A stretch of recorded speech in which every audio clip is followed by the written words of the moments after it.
Hey folks, each day we ask our team to spend 15 minutes in their work area doing 3S, which stands for sweep, sort, and standardize. But it's tough to stay motivated when machines are dirty, damaged, and outdated.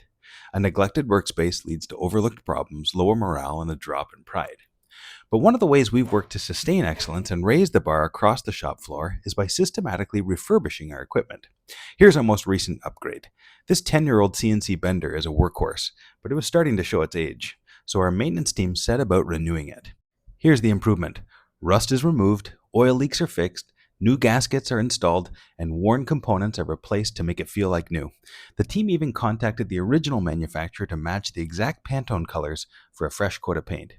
Now we've got a clean, efficient machine that's easier to maintain, easier to inspect, and a joy to operate. Best of all, the operators take pride in keeping it that way. This is lean thinking in action, removing the friction, investing in pride, and making excellence easier to sustain. Thanks so much.